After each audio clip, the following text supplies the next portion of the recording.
오늘 설교의 제목은 아브라함의 믿음. 본문은 로마서 4장 19절에서 22절에 있는 말씀입니다. 다 같이 함께 봉독하겠습니다.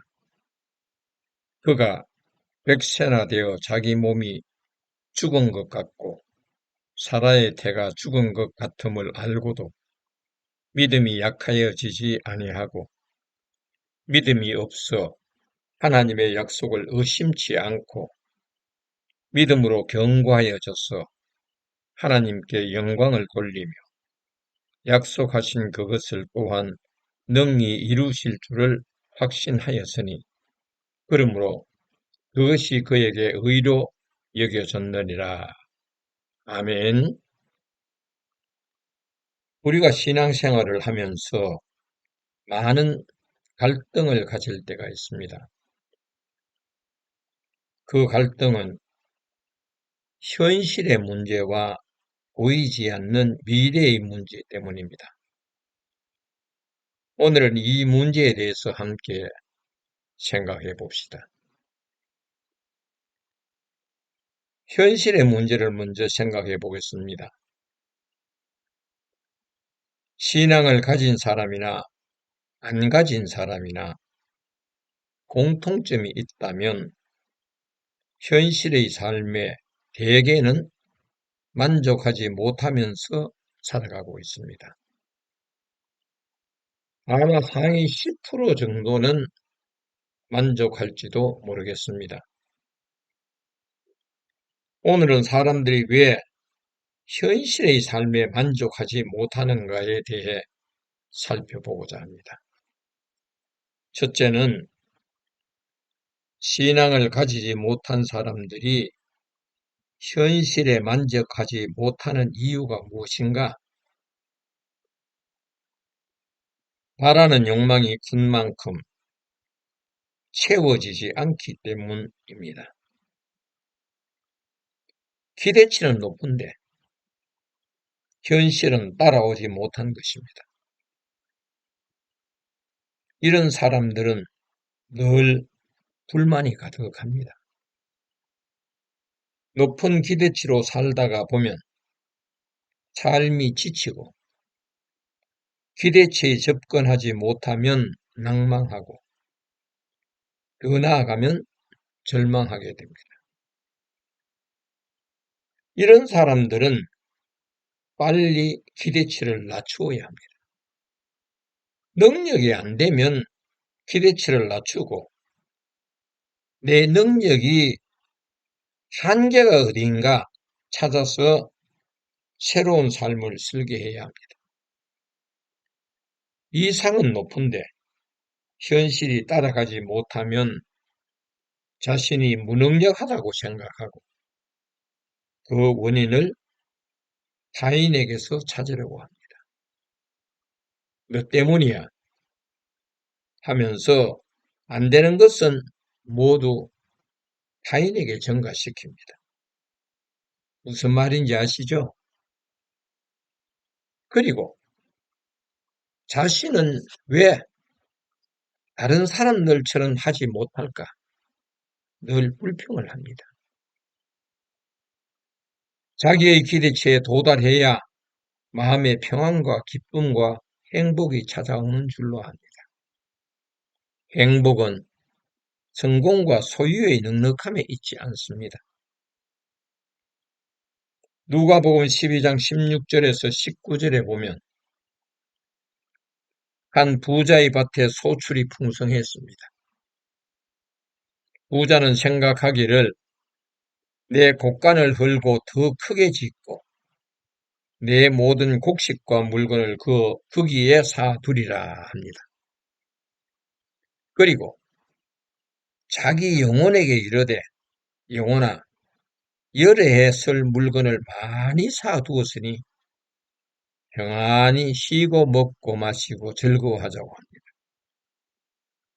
이런 생각이 전형적인 불신자의 모습입니다. 이들의 소망은 갖고 싶은 것을 가져야 하고 그 소유를 누려야 하고 더 갖고 싶은 것들을 향해 끊임없이 달리니까 삶이 피곤합니다. 정신적으로도 영적으로도 만족이 없습니다. 늘 무언가에 쫓기며 살아갑니다. 하나님은 이런 자들에게 어리석은 자여, 오늘 밤에 내 영혼을 도로 찾으리니 그러면 내 준비한 것이 누구의 것이 되겠느냐고 하십니다. 깨어있는 사람들은 이렇게 말합니다. 돈은 내가 쓴 돈이 내 것이라고 하지 않습니까? 돈이 좀 있다고 하시는 분들 건강할 때 쓰세요. 여행도 다니시고 친구들을 불러 맛있는 음식도 대접하시고 쇼핑도 하세요. 그래야 미국 경제도 잘 돌아갑니다. 더 큰 창고를 지어서 모아두면 죽을 때 가지고 가나요? 죽을 때는 하나도 가지고 가지 못합니다. 둘째는 신앙을 가진 사람들은 현실의 문제를 극복함에 있어서 신앙을 가지지 못한 사람과는 많이 다릅니다. 물론 믿음의 분량에 따라 생각하는 것이나 행동하는 것에 차이가 있을 수는 있습니다. 내가 만난 사람들 중에는 믿음이 적은 자도 있지만 큰 자도 많이 있었습니다. 스스로 믿음이 큰 자라 생각하면 하나님의 말씀에 순종하며 지금대로 살아가면 됩니다. 오늘은 믿음이 적은 자가 어떻게 현실을 살아가야 하는가, 거기에 대해 말씀드리겠습니다. 불신자의 생활에서 벗어나 신앙의 생활로 접어들었지만 여전히 믿음의 뿌리를 내리지 못하고 세속의 삶을 살다가 보면 현실의 삶에 있어서 모든 결정권도 다 자신이 합니다. 이 결정권을 하나님께 넘길 수 있다면 큰 믿음 편에 속합니다. 믿음이 약하면 세속적인 축복과 관련된 부분은 아멘으로 화답을 하지만 지키기 힘든 말씀들은 화답을 하지 않습니다. 예를 들면 육신적인 욕망을 죽이고 성령의 인도로 살라고 하면 무응답하거나 노면합니다. 아마 교인들 중에 70%는 그렇다고 봐야 할 것 같습니다. 그렇지만 부끄러워할 필요는 없습니다. 믿음이 성장하면 노면한 사람이 아멘으로 바뀔 테니까요. 생각도 부정적인 생각이 긍정적인 생각으로 바뀌게 됩니다. 믿음이 점차 성장하면서부터 삶의 중심이 인간의 생각에서 하나님 중심으로 옮겨갑니다. 현실의 세계는 답답하고 앞이 캄캄하여 잘 보이지 않을지라도 하나님의 말씀을 의지하게 됩니다. 이사야서 40장 31절에 있는 말씀이 가슴에 와 닿습니다.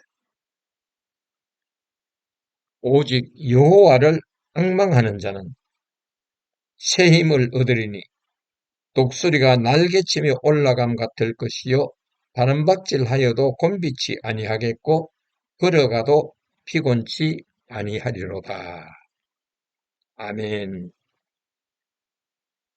평소에 여호와를 앙망하는 것, 이것이 믿음을 성장시키는 지름길입니다.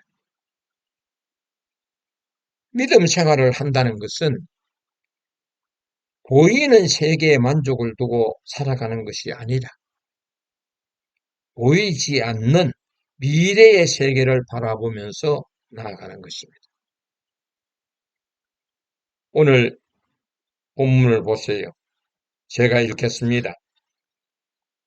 그가 백세나 되어 자기 몸이 죽은 것 같고 사라의 태가 죽은 것 같음을 알고도 믿음이 약하여지지 아니하고 믿음이 없어 하나님의 약속을 의심하지 않고 믿음으로 견고하여져서 하나님께 영광을 돌리며 약속하신 그것을 또한 능히 이루실 줄을 확신하였으니 그러므로 그것이 그에게 의로 여겨졌느니라.